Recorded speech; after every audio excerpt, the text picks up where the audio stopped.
to the Mack Show. Please welcome this week's special musical guest. It's Andy Bell. It's not the way you lead me by the hand into the bedroom. It's not the way you throw your clothes on the bathroom floor. Been thinking about you, just couldn't wait to see.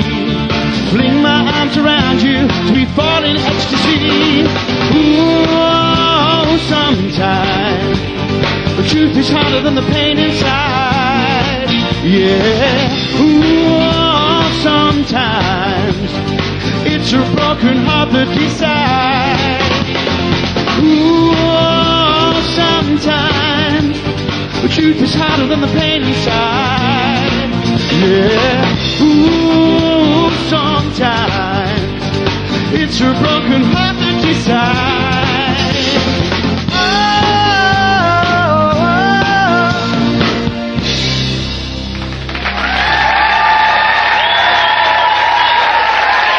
Come on! Andy Bell! Backed, of course, by the brilliant Steve Brown. So, how have you been, Steve? Not great. Been lying awake trying to stop myself from sleeping.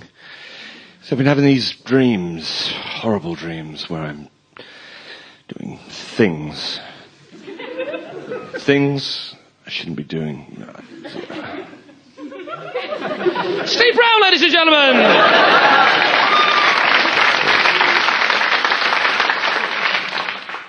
True story, that.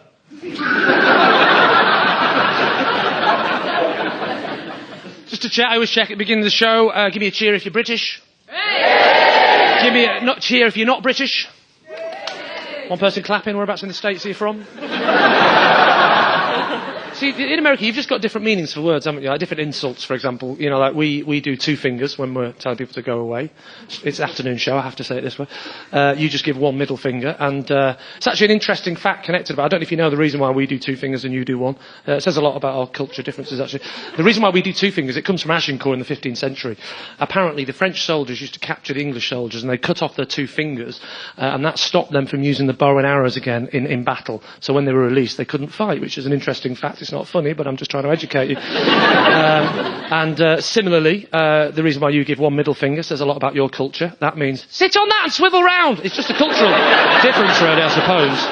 But, you see, when you go abroad and you do gigs, you have to change your jokes, which is always interesting. I was in Australia recently and I did a joke. And you know that time of year when you have to change the clock on your watch, you have to change the watch because of the summertime thing. I was in Australia, true story this, I was checking out of a hotel and I wasn't sure if we had to do, you know, which forward or backwards thing, I wasn't sure. So I got to the thing as I was checking out and I said to the bloke, do I have to put the clocks back? And he said, you know, we don't mind you nicking the flannels, don't take the piss. And then he said, he said, what do you mean, put the clocks back? I said, you know, the summertime thing. And he went, no, mate, daylight savings. No, I'd never heard of daylight savings. I genuinely thought that daylight savings was the opposite of daylight robbery. I've been making a right idiot of myself all week. I've been going into shops going, really, 50 cents for a cornetto? That is daylight savings. Ladies and gentlemen, it's time to welcome our regular guest. And what can I say about this woman that hasn't already been said by hundreds of lonely Russian sailors? With £8.50 to throw at the problem. Please welcome Angela McHale!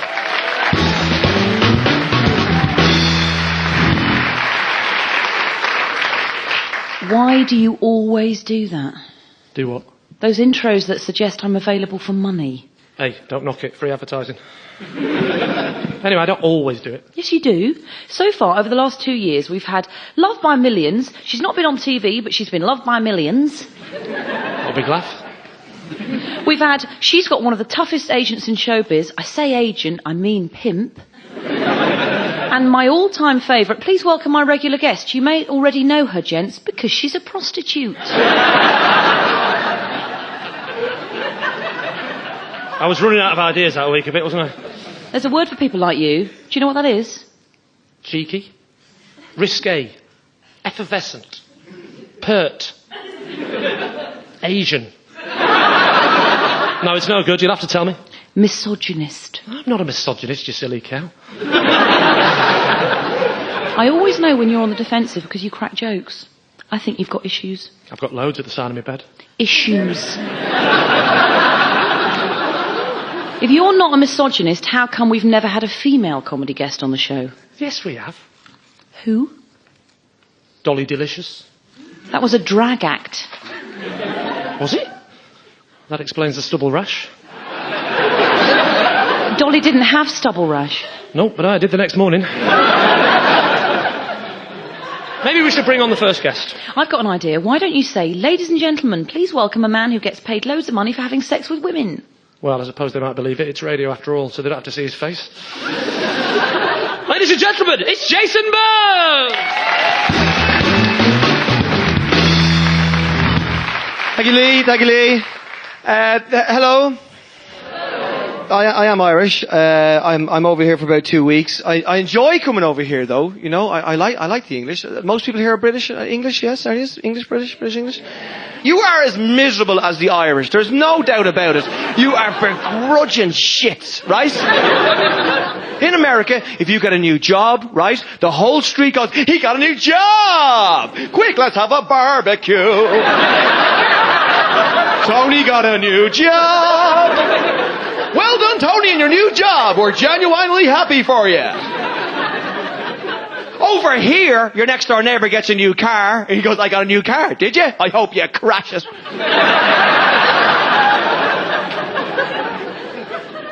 I have to go inside and make love to my wife, and she's got a moustache!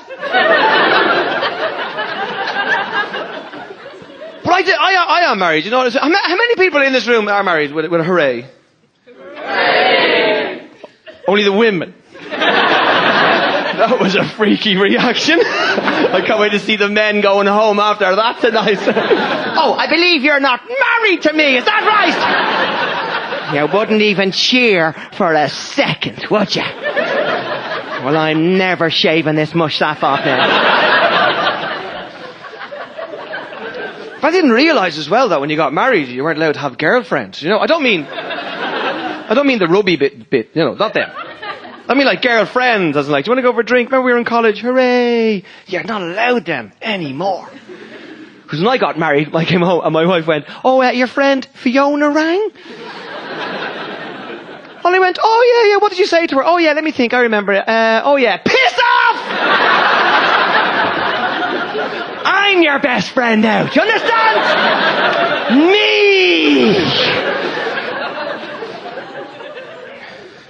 But it's I don't know. No, I am happy. I'm happy. But I'll tell you before I go, I have to say this, because I have a child, you know, and I had to go to a parent-teacher meeting. Yeah, they're quite scary, you know. And the job I do, you know, and my son sees what I do, and he just goes, ha ha, I can be mental, right? And I go, no, you have to be good. But what you do is silly, so I'm going to copy you, right? So I had to go up to school, right, to the parent-teacher meeting, and I was terrified. I got into the classroom, right, there was a teacher sitting on the big teacher chair, and then you and the wife sit on 2 baby chairs, right? And my wife, under her breath, was going, shut your mouth about the baby chairs, or I'll shove one up your arse, do you understand? Right? And the teacher just looked at me and was going, oh, this is going to be bad news, right? And the teacher looked at me and she went, you! And I went, yeah, your child is a beautiful child. I know, isn't he? Yeah. He's a genius. He's always finishes maths first, always finishes English first, and he stays inside the lines whenever he does his art. We love him. We wish we had 25 of him, right? And I looked at my wife and I went, is that our child? And she went, I don't care whose child it is, just take the certificate and get the hell out, alright? And that night, as true as I'm standing here, right, I was upstairs, laying on my bed, on my belly, watching the TV, right? Next minute, my 6-year-old son comes running into the room, naked, right, okay? No clothes on, just looks at me and goes, Daddy! Ha-ha! Right? He jumps up on the bed, presses my face right into the mattress, right?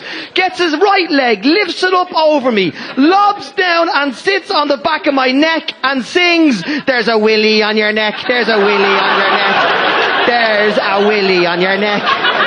There's a willy on your neck. There's a willy on your neck. I was just thinking, yeah, the teacher would love 25 of him. Can you imagine that phone call if he acted like that in school? Bit of a problem here, Mr. Byrne. Your son is on my neck as we speak. Ladies and gentlemen, I've been Jason Byrne again!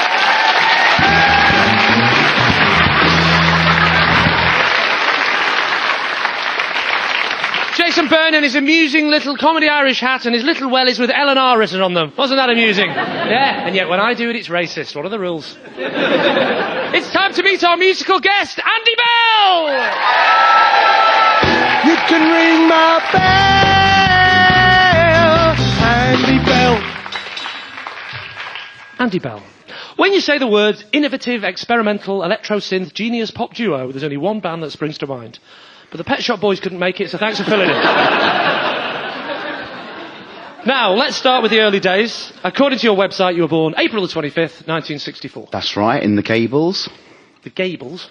Isn't that where homosexual horses live? No, that's the name of the hospital I was born in. Oh.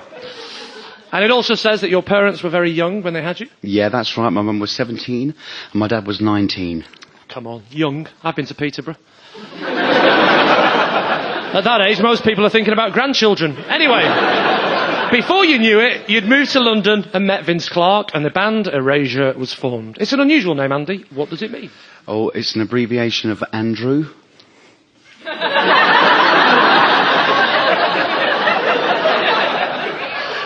Actually, talking of names, someone told me yesterday that you're not the only Andy Bell in the music business. Yeah, that's right. I share my name with someone in Oasis. Oh, right. Which one? Andy Bell? Oh, yeah, I know him. Isn't he the one that can walk upright?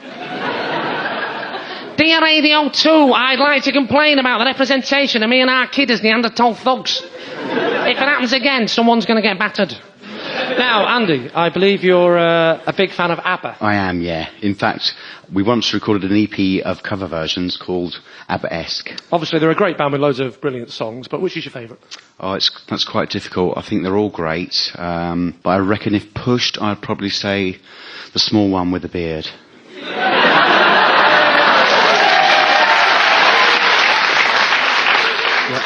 I mean, which song? Oh, I see. It's a tough choice. Well, it's not, is it? A tough choice is, shall we switch it off? Even if he wakes up, he'll never be able to juggle again. Come on. Come on, which is your favourite? Oh, it's impossible to answer a question like that. I mean, who's your favourite band? Girls Aloud. Brilliant little ditties. And which one... And which is your favourite? Actually, I see what you mean. It's difficult, isn't it? Yeah, it is. But if pushed, I'd probably say the small one with the beard. So, Andy, are you still doing lots of live work? Yeah, I love it. We recently did about 50 dates on an acoustic tour. And then there's my solo stuff and, of course, the benefits. Yeah, when you say benefits, do you mean groupies, free butties? No, like benefits charity gigs. Oh, I see. Well, that's good, because I'm actually organising a charity gig at the moment. It'd be great if you could come and perform. Oh, what's the charity? The money's going towards sick people in Eastern Europe. Sounds a bit vague to me. All right, Polish people. All right, person. What do you mean, Polish person? Oh, all right, Polish builder. I'm having this extension done. We're a little bit over budget. I thought you said he was sick. He is. He's going out with his mum. So... Andy, are you going to stick around with us and help us in the sketch? We're doing Jaws this week. Oh, I'm not sure exactly. There'll be a Richard Dreyfuss character in it. So? Small man with a beard. Let's get in the boat. Ladies and gentlemen, Andy Bell! When the shark bites with his teeth, dear. You must be the new chef. Do you want to read that again? Oh, sorry. You must be the new chief. My name's Hooper. I'm from the oceanography department. Can I see the body? Sure.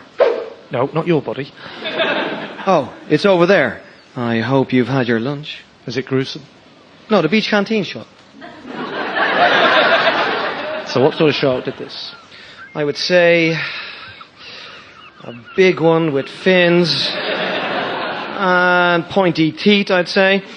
We are going to have to close this beach. No one makes those sorts of decisions round here except me. Ah, hello, Mayor. Mayoress to you. Now, where's this body? Over there. Sorry, over there, S.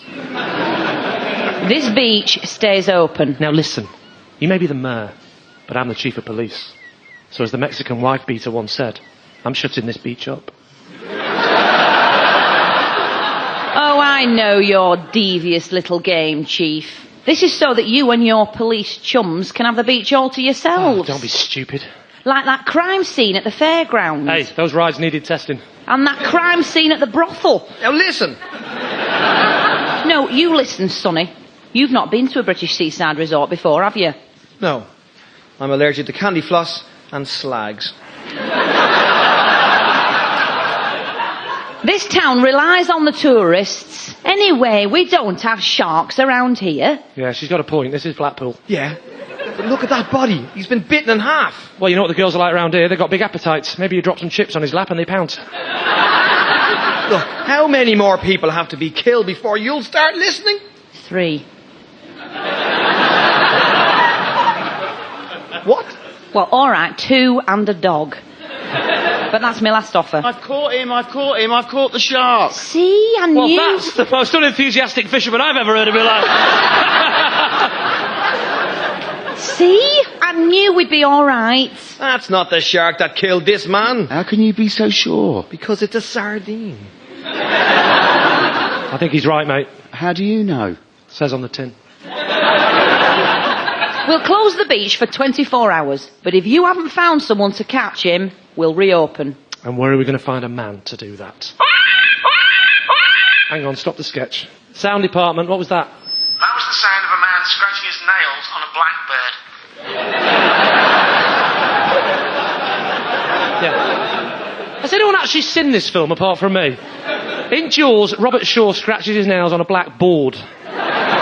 Just carry on. Where are we going to find a man to do that? I'll do it, but it'll cost you. Quince the name, quince the game. I'll find him for 3, but I'll catch him and kill him for 10. Hang on, so basically for $3,000, you'll go off in a boat, come back and say, yep, I saw him, honest. Dolphin Watch tours do that and they only charge £7.50. And you get free tea and biscuits. I say we pay him, but we're coming with you. Show me your hands. Those are sooty hands. Oh, well, I'll wash them. Said city hands. Oh. What about you, Chief? Fancy a fishing trip? Okay, but I warn you, I don't like water. Why's that, landlubber? I'll tell you why. It was 1973. There were hurricane warnings. Dad was unsure whether he should go out on the boat that day. I'll never forget my mum pleading with my dad. I know the weather's terrible, she said, but go and catch us some mackerel, please, I'm starving. And so, off he went. It's funny, he used to call the sea his mistress. He'd say she was feisty, sometimes unforgiving. Well, this time, it was even worse. She'd given him the clap. But the thing is, Mum didn't believe him. She filled the bath up with water and drowned him. Right, let's get out there and catch this toothy son of a fish. Join us later for part 2.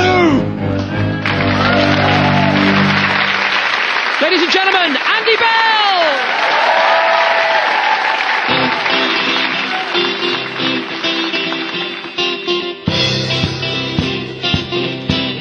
I try to discover a little something to make me sweeter. Oh baby, refrain from breaking my heart. I'm so in love with you, I'll be forever blue. That you give me no reason, you know you make me work so hard. That you give me no, that you give me no, that you give me no, that you give me no. So I hear you calling, oh baby, please give a little respect to me.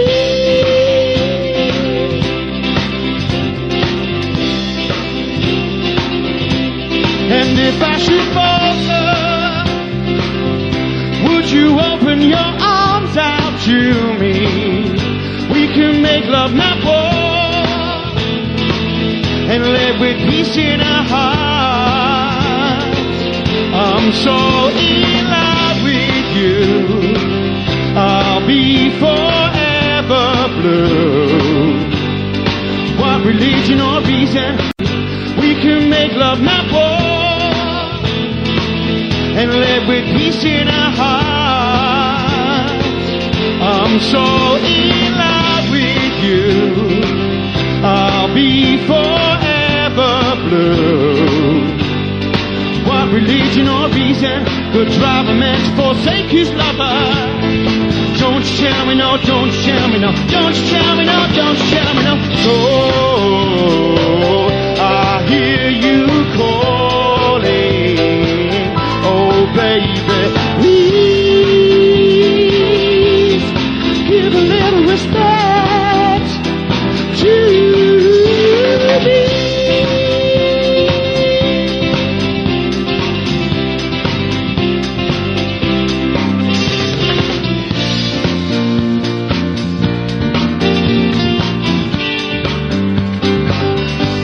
So in love with you, I'll be forever blue. That you give me no reason, you know you make me work so hard. That you give me no, that you give me no, that you give me no, that you give me no. So I hear you calling, oh baby, please. Respect to so hear you calling, oh baby, please give a little respect to me.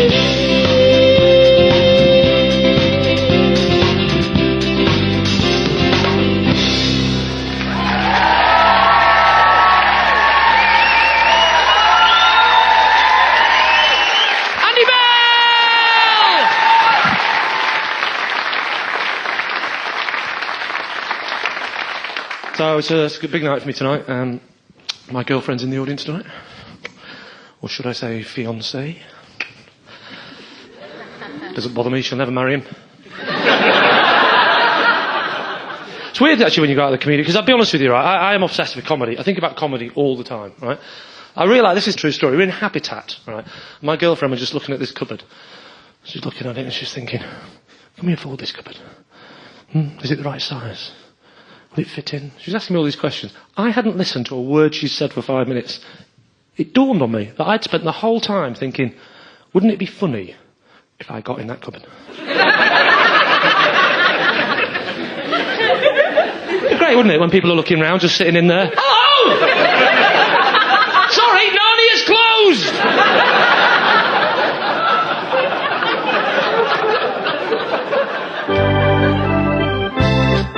Meanwhile, back in Blackpool. How are things going out there, love? Not great. Quint thinks I'm not tough enough to make it as a sailor. Have you got everything you need? Not really. There's no exfoliating cream or razors or bat waxers. Sounds like things are getting pretty hairy. Don't worry, sweetheart. Get the oven on. We're having shark fin soup for dinner tonight. We haven't got any cornflour. Don't ruin the moment. Over and out. I love you, Roger. What? I mean, I love you, Roger. Right, Quint. Can we just run through this plan one more time? Okay, the plan is to kill the shark. Right. That seems to be fairly straightforward. Can I push you for any more details? I'm gonna harpoon the sucker. Isn't that octopuses? What are you eating? Is that jelly? It's whale meat, landlubber. No need to be rude, blubber lubber. Is everyone all right? I thought I heard someone drowning. Don't worry, that was just me saying blubber lubber. Hey, Quint, what's with that scar? My mum knitted it for me. Helps keep my neck warm. Yeah, why don't you wear it a bit lower down? I think it's affecting your hearing. He means the scar at the top of your arm. That's where I had a tattoo removed. That's nothing. See that? I got that from a shark off the coast of Florida. How the hell did he hold the pen? Not the tattoo, the scar! What about you, Chief? You got any tattoos? Just the one. It's a heart with an arrow through it. Helps remind me of my first love, Michelle. She died. Oh, I'm sorry, Chief. What happened? She was shot through the heart with an arrow.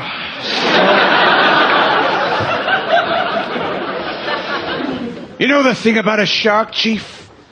He's got lifeless eyes. Black eyes like a doll's eyes. When he comes at you, he doesn't seem to be living.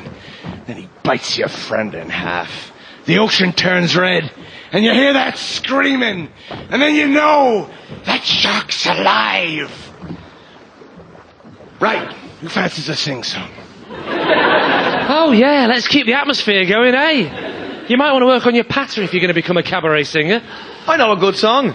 1, 2, 3, 4, 5. Once I caught a fish alive. I hate this song. Don't worry, we'll help you with the bigger numbers. Come on, all together now. 6, 7, 8, 9, 10. Then I let it go again. Why did you let it go? Because it bit my friend in half. There were bits of him floating all around me. And there was blood everywhere. All right, let's sing something else. How about that? Show me the way to go home. I'm tired and I want to go to bed. I had a little drink about an hour ago. Stop. Sorry. Look, you clearly don't know the tune, Quint. Maybe you shouldn't play along. He's here. Right. All hands on deck. As the pervert said at the Biker Grove convention. Oh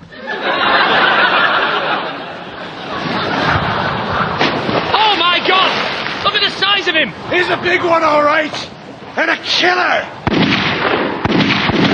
You're telling me? Where the hell did he get that gun from? Look, it's jumped on the back of the boat and it's causing it to slope at a funny angle and Quint's in danger of sliding into its mouth. I'll tell you what, I hope we get that BBC One deal soon. This sketch will definitely be better on the telly. Oh, God help me. I'm going to be eaten alive because the shark has landed on the back of the boat and it's caught. Don't worry, we've explained that. Oh my God, he's eating Quint. Quick, throw an air canister in his mouth. We'll blow him up. What about Quint? You'll never fit one in his mouth. Hurry up. Good shot.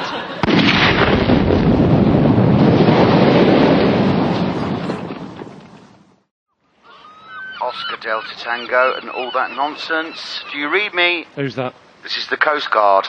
Is the coast still there? Yes. You're doing a great job. Did you get him? You know, the big, nasty, angry fish? Yes, but there's not much left of the boat. How soon can you pick us up? Let's have a think. It's double Hollyoak special tonight, so I reckon I'll be with you around midnight. Come on, we'll swim. Shame about Quint. It was a difficult choice, but we were caught between two stools.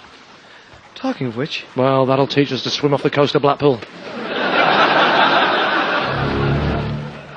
This shark, he's definitely dead, isn't he? Of course he is. It's just that I'm sure I can hear him playing that double bass again. One way or another, I'm gonna find you. I'm gonna get you. One way or another, I'm gonna win you. I'm gonna get you.